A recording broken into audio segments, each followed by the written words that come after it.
अस्सलाम वालेकुम स्टूडेंट्स, कैसे हैं आप सब? Hope so you all fine, safe and healthy at home. Okay girls, last lecture में हमने अपने चैप्टर नंबर 5 को कंटिन्यू किया हुआ था, जिसमें हमने सेकंड क्वेश्चन को डिस्कस किया था कि एवरग्रीन फॉरेस्ट क्या होते हैं, उनकी करेक्टरिस्टिक्स के बारे में पढ़ा था and more than economic importance of the forest को हमने डिस्कस किया था।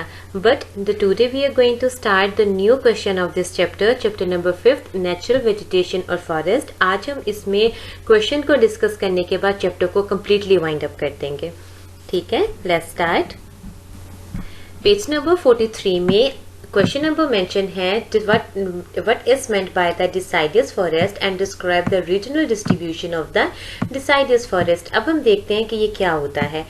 डिसाइडियस फॉरेस्ट ऐसे फॉरेस्ट होते हैं जो एक पर्टिकुलर सीजन में एक स्पेसिफिक टाइम पीरियड के अंदर अपने पत्ते गिरा देते हैं, उनके पत्ते झड़ जाते हैं, उन्हें हम डिसाइडियस फॉरेस्ट कहते हैं। क्यों उनके पत्ते झड़ जाते हैं? जस्ट बिकॉज ऑफ कि जब हॉट क्लाइमेट आता है या हॉट सीजन आता है तो प्लेंटी ऑफ रेन नहीं होती है या लो विंटर टेम्परेचर की वजह से वो अपने पत्ते गिरा देते हैं, उन दरख्तों के जो लीव्स हैं वो झड़ जाते हैं, इसीलिए इन्हें कहा जाता है डिसाइडियस फॉरेस्ट। अब हमने देखा था कि प्रीवियस लेक्चर में हमने डिस्कस किया था कि 12% ऑफ द कि 25% जो था फॉरेस्ट ने जमीन को कवर अप किया हुआ है, उसमें से भी फॉरेस्ट के एरिया में से भी 12% का जो फॉरेस्ट है वो डिसाइडियस फॉरेस्ट ने कवर अप किया हुआ है।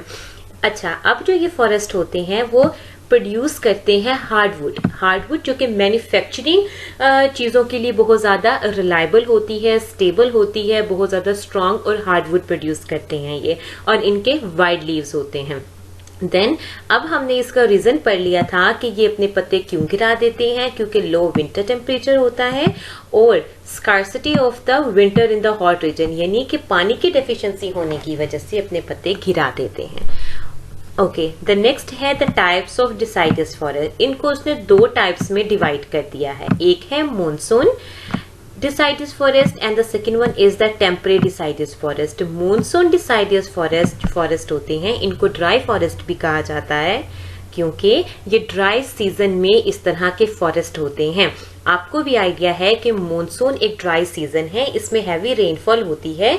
ये एक ड्राई सीजन में इनके पत्ते झड़ जाते हैं, इन फॉरेस्ट के पत्ते गिर जाते हैं, और जब ही रेनी सीजन आता है तो न्यू लीव्स आना शुरू हो जाते हैं। इसीलिए जो है ये monsoon deciduous forest monsoon climatic regions में पाए जाते हैं। और ये जो इस तरह के फॉरेस्ट किन किन एरियाज में पाए जाते हैं, like that south east Asian countries होते हैं, साउथर्न चाइना है, central Africa, Thailand, Bangladesh, India, Pakistan, Burma, Vietnam. ये एक ऐसे कंट्रीज हैं जहां पर मॉनसून डिसाइडियस फॉरेस्ट पाए जाते हैं, यानी कि ड्राई फॉरेस्ट पाए जाते हैं, इसीलिए ये अपने पत्ते गिरा देते हैं। इनकी करेक्टरिस्टिक्स क्या हैं, इनके अब हम कुछ स्पेसिफिकेशन पढ़ते हैं। नंबर 1 इज दी हार्डवुड है। इसकी लकड़ी इतनी सहत होती है कि अगर हमने इसे बहुत सारी मैन्युफैक्चरिंग प्रोडक्ट्स बनाने हो, जैसे फर्नीचर हो गया, जैसे कोई वुड का सामान हो गया, हम इस चीज से बना सकते हैं।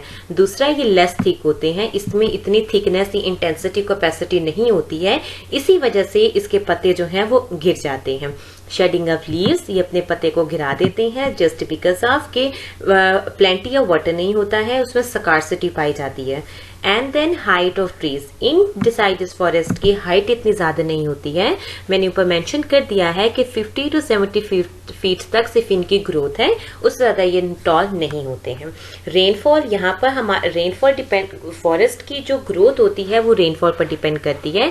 जितना रेनी सीजन होगा फॉरेस्ट उतना ग्रो करेंगे, लेकिन जब इतना रेनी सीजन नहीं है या रेन नहीं होती है तो फॉरेस्ट इतना ज्यादा ग्रो नहीं करते। सो हमने देखा कि इनकी ग्रोथ डिपेंड करती है रेन के ऊपर। इंपॉर्टेंट ट्रीज भी देख लेते हैं। इंपॉर्टेंट ट्रीज कौन कौन से हैं जो इस रीजन में मॉनसून डिसाइडियस फॉरेस्ट में ये पाए जाते हैं, जैसे कि बैम्बो, बेरी, शीशम, मेहागनी, रबर टीक, इस तरह के जो जो ये ट्रीज हैं वो पाए जाते हैं इन पर्टिकुलर रीजन्स के अंदर। सेकंड क्वेश्चन आता है, सेकंड पॉइंट आता है टेम्परेट डिसाइडियस फॉरेस्ट। टेम्परेट डिसाइडियस फॉरेस्ट वो फॉरेस्ट होते हैं जिनका टेम्परेचर डिफरेंट सीजन्स के मुताबिक चेंज होता रहता है, changing in the different seasons में, बेशक वो विंटर है, ऑटम है, स्प्रिंग है या समर सीजन है, उनका टेम्परेचर चेंज होता रहता है। और ये टेम्परेट डिसाइडियस फॉरेस्ट यूरोप के मिड में और यूरोप के नॉर्थ साइड में इस तरह के फॉरेस्ट पाए जाते हैं। तो ही चेंज होने की वजह से क्या क्या लिमिटेशंस आती हैं, उसकी वजह से ये अपने पत्तों को घिरा देते हैं। अब हमने देखना है कि ये कौन से रीजन्स में इस तरह के टेम्परेट डिसाइडियस फॉरेस्ट पाए जाते हैं, जैसा कि नॉर्थ अमेरिका में, या अगर हम साउथ अमेरिका में देखें उनकी कुछ स्टेट्स के अंदर ये टेम्परेट डिसाइडियस फॉरेस्ट पाए जाते हैं। जैसे नॉर्थ अमेरिका के अंदर, ये नॉर्थ अमेरिका में देखें तो वो valley of river ST Lawrence है, साउथ अमेरिका के अंदर देखें तो वो साउथर्न चाइल्ड में सिचुएटेड है। तो इस तरह के रीजन्स एंड स्टेट्स में वो ये टेम्परेट डिसाइडियस फॉरेस्ट पाए जाते हैं। और उसके अलावा हम देखते हैं इन्होंने इस फॉरेस्ट को, जो टेम्परेट डिसाइडियस फॉरेस्ट है, दो तरह के टाइप्स में डिवाइड कर दिया है। यू कैन सी दैट कि हॉट टेम्परेट फॉरेस्ट है और कोल्ड टेम्परेट फॉरेस्ट है। जैसे मैंने बताया था कि डिफरेंट सीजन्स के मुताबिक इनकी चेंज होता रहता है टेम्परेचर, तो उसकी वजह से हॉट भी एंड कोल्ड भी। कैरेक्टरिस्टिक्स हम देख लेते हैं। वाइड लीव्स, इनके बड़े बड़े लीव्स होते हैं, ब्रॉड लीव्स होते हैं। अपने पत्तों को ये इन विंटर सीजन में गिरा देते हैं क्योंकि टेम्परेचर कम होता है, ये सब में बारिश ही नहीं होती, तो shading their leaves. And height मतलब इतनी हाइट नहीं होती है इन टॉल ट्रीज की, इन जो ये ट्रीज हैं वो एक्सेप्शनली टॉल ट्रीज हैं। And fine type of would आता है इसमें, जिसमें आप कह लो कि जितनी भी हमने कहा था कि ये हार्ड वुड होती है, और हार्ड वुड जो है वो किसी भी प्रोडक्ट्स को, वुड प्रोडक्ट्स को, वुडन चीज़ों को बनाने के लिए बहुत ज़्यादा जो है वो बेनिफिशियल, बहुत ज़्यादा अच्छी प्रूव होती है। ठीक है जी। इन फॉरेस्ट से हम बहुत सारी अच्छी चीज़ें बना सकते हैं, जैसे आप लोग फर्नीचर बना लो, द वुडन चीज़ें बना सकते हो। ये बहुत जो है वो काबिल मुफीद है। इम्पोर्टेंट ट्रीज इसमें कौन कौन से पाए जाते हैं इन दरख्तों में, जैसे ओक, वॉलनट, बिट, चनार, विलो, कॉटन सीड, ठीक है, पॉपुलर एंड संदार, इस तरह के ट्रीज इन फॉरेस्ट में पाए जाते हैं। ठीक है, ओके। तो अगर हम देखें, अगर आपको एक्सेप्शनल की समझ नहीं आई है तो इसमें मैं आपको एक्सेप्शनल बता दूं कि ये थोड़े नॉर्मल से ऊपर होते हैं, इनकी ग्रोथ इतनी टॉल ट्रीज मतलब इतने छोटे भी नहीं होते हैं, ये थोड़े नॉर्मल से ऊपर ही टॉल ट्रीज में कंसिडर किए जाते हैं। ठीक हो गया। अब हम नेक्स्ट में आते हैं। नेक्स्ट क्वेश्चन है, right a detail note on the various grasslands in the world. अब देखा जाए कि दुनिया में कौन कौन से ऐसे ग्रासलैंड्स हैं और कहाँ कहाँ हैं, वो हम देखते हैं। सिंपली यहाँ पे आपके सामने मेंशन है, जिधर भी जिन जिन कंट्रीज में भी, रीजन्स में भी ग्रास जो ग्रासी एरियाज होंगे, ग्रास लैंड्स होंगे, वो क्यों होंगे? जस्ट बिकॉज ऑफ कि वहाँ का टेम्परेचर बहुत अच्छा होगा, ठीक है, और वहाँ पर प्लेंटी ऑफ रेन बहुत अच्छी होगी, उनका क्लाइमेट बहुत अच्छा होगा, जिसकी वजह से वहाँ जो है वो ग्रीनरी रहती है, टॉल ट्रीज रहते हैं, उनकी ग्रोथ अच्छी रहती है, इसीलिए वहां इनको कहा जाता है द ग्रासी ग्रासलैंड्स। और आपने देखा होगा कि मोस्टली जैसे न्यूजीलैंड है, जैसे इस तरह के जो कंट्रीज होते हैं वहां पर इस तरह के ग्रासलैंड ज्यादा पाए जाते हैं।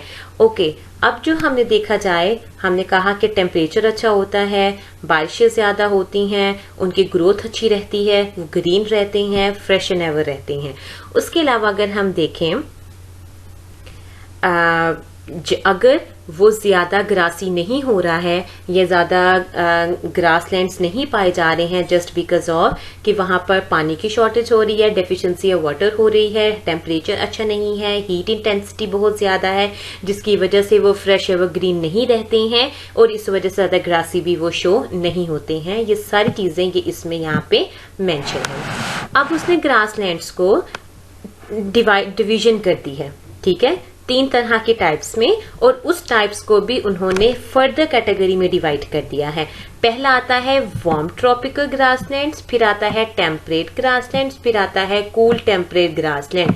मतलब कि पहले गर्म आ जाता है, गर्म घास का मैदान, फिर दूसरे वाला आ जाता है कि गर्म मोतदिल घास का मैदान, फिर देन आ जाता है उसे कोल्ड यानी कि सर्द घास का मैदान। इसमें हम ये देखेंगे सब कुछ, ठीक है, ओके। देन आगे इसके अंदर हम डिटेल के साथ डिस्कस करेंगे। सबसे पहला आता है the warm tropical grasslands. Warm tropical grasslands जो होते हैं ये इस तरह के देखा जाए तो वार्म मतलब गर्म घास के मैदान। इन्होंने जितने जमीन के डिस्टेंस को कवर किया हुआ होता है वो 5 to 30 डिग्रीज ऑफ लैटिट्यूड के दरमियान में ये इस तरह के वार्म ट्रॉपिकल ग्रासलैंड्स पाए जाते हैं, वो भी कॉन्टिनेंट के सेंट्रल रीजन के में। ठीक है, उन्हें हम कहते हैं वार्म ग्रासलैंड्स।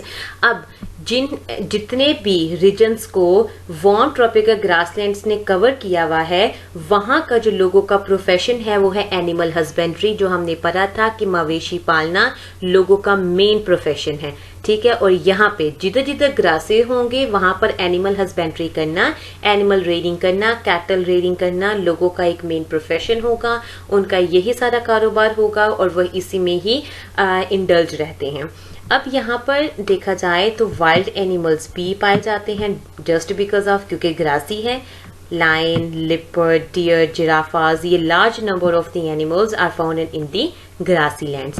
मैं फिर रिपीट कर देती हूँ, वार्म ट्रॉपिकल ग्रासलैंड्स मतलब कि गर्म घास के मैदान। गर्म घास के मैदान जो है अगर हम अपना एशिया में देखें या हम यूरोप साइड का देखें, उनके सेंट्रल रीजन में यानी कि मिड ऑफ द कॉन्टिनेंट में पाए जाते हैं। और उन्होंने जमीन का कितना डिस्टेंस कवर किया हुआ है वो लैटिट्यूड में आता है, और वो डिस्टेंस कवर उसने 5 to 30 डिग्रीज कवर किया हुआ है, और वो सारा ग्रासी लैंड है। ठीक है, और जो जितने भी कंट्रीज, जितने भी रीजन्स इतने लैटिट्यूड के अंदर आते हैं उनमें सब में जो है एनिमल हस्बेंड्री उनका एक मेन प्रोफेशन है। अब उन्होंने उसको 3 में डिवाइड कर दिया है। पहला आता है सवाना, दूसरा campos, the third one is the llanos. Savanna grasslands जो होते हैं वो अफ्रीका के, ठीक है, वो Sudan region of the Africa में पाए जाते हैं, उसको हम कहते हैं सवाना ग्रासलैंड्स। रिमेंबर, ऐसे ग्रासलैंड जो अफ्रीका के सूडान रीजन में पाए जाते हैं उनको हम कहते हैं सवाना ग्रासलैंड्स, क्योंकि कुछ चीजें ऐसी होती हैं जो कि हिस्टोरिकली आप लोगों को लर्न करनी पड़ेगी।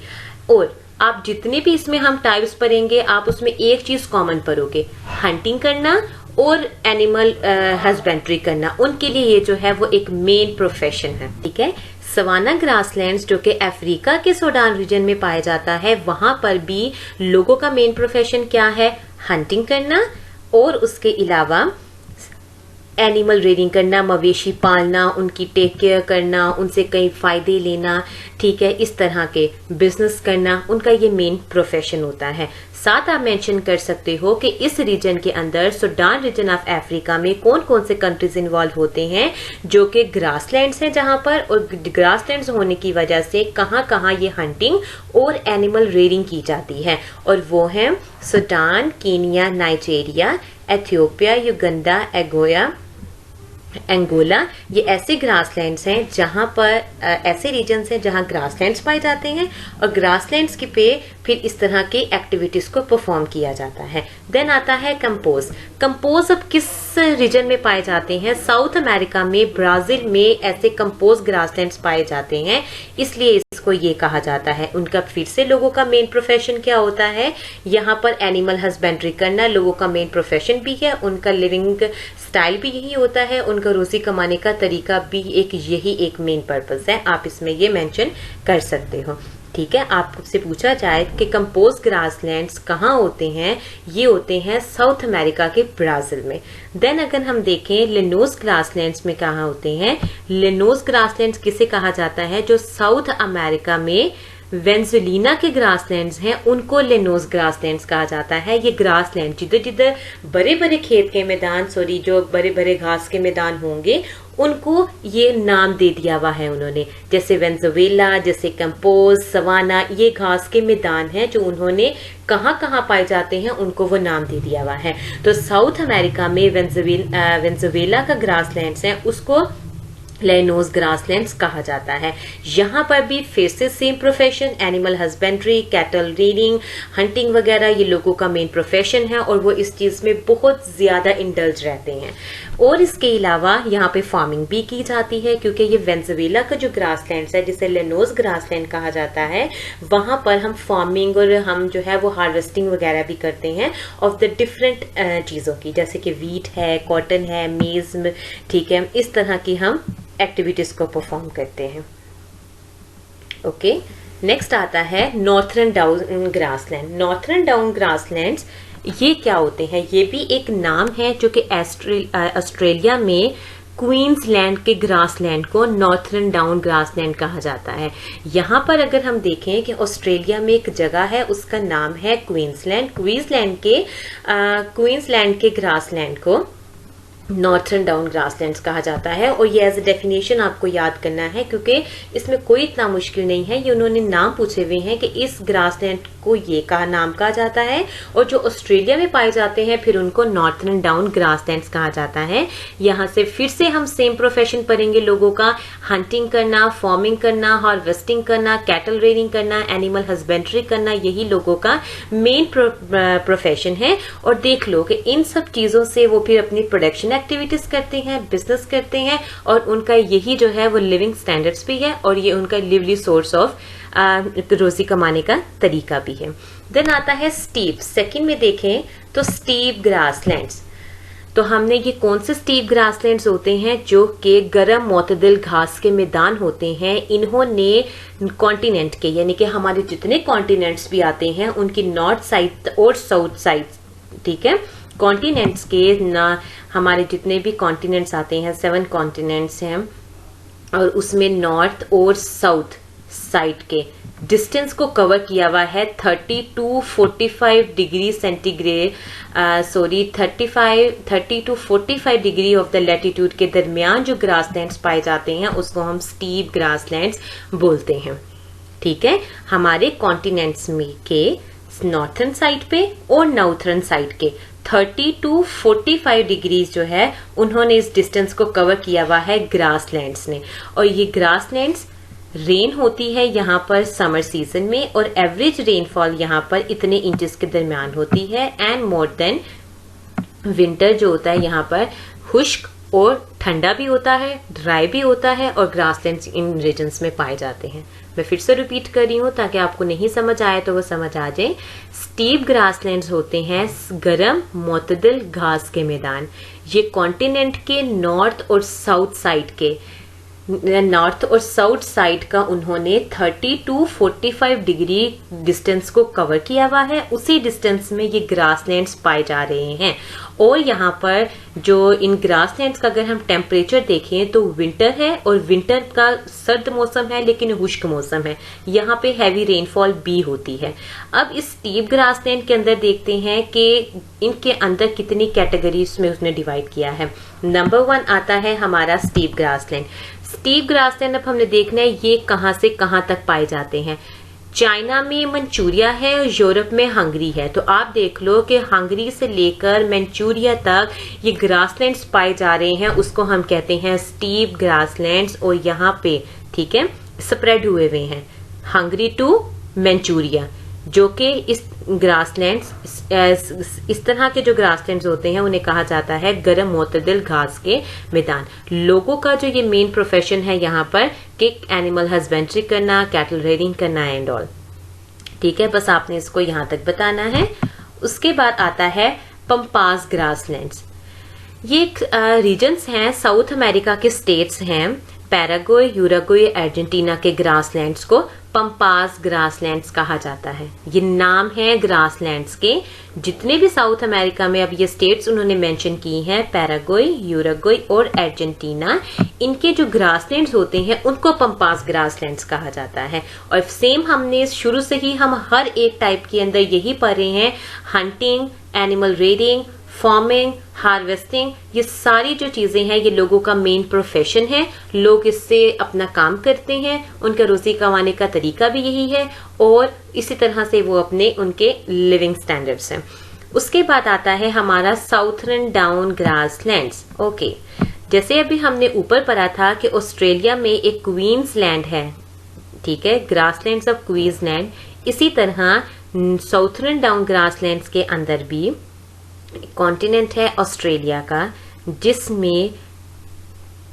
जिसको हम साउथर्न डाउन ग्रासलैंड्स ही कहते हैं, जहां पर एनिमल हस्बेंड्री होना, एग्रीकल्चर, फार्मिंग लोगों का मेन प्रोफेशन है और लोग यहाँ पर काम कर रहे हैं। लेकिन ऑस्ट्रेलिया की साउथर्न साइड को ही साउथर्न डाउन ग्रासलैंड कहा जाता है। देन आता है आगे प्रेरी ग्रासलैंड। प्रेरी ग्रासलैंड्स वो ग्रासलैंड्स होते हैं जो कि सर्द घास के मैदान होते हैं, जहां पे अब वो बता रहा है कि नॉर्थ से लेकर साउथ तक, नॉर्थ और साउथ का जितना भी डिस्टेंस कवर होता है वो 45 to 65 डिस्टेंस कवर हो, उसके दरमियान जो है वो प्रेरी के ग्रासलैंड्स पाए जाते हैं, यानी कि सर्द घास के मैदान पाए जाते हैं, उसको हम प्रेरी ग्रासलैंड्स कहते हैं। और जितनी भी इस तरह की डेफिनेशन है वो शॉर्ट आंसर्स के लिए बहुत इंपॉर्टेंट है। मैं फिर से रिपीट कर रही हूँ, नॉर्थ और साउथ के 30 to 45 जितना भी डिस्टेंस कवर होता है डिग्री ऑफ लैटिट्यूड के दरमियान में ये प्रेरी के घास के मैदान यानी कि सर्द घास के मैदान पाए जाते हैं, ठीक है।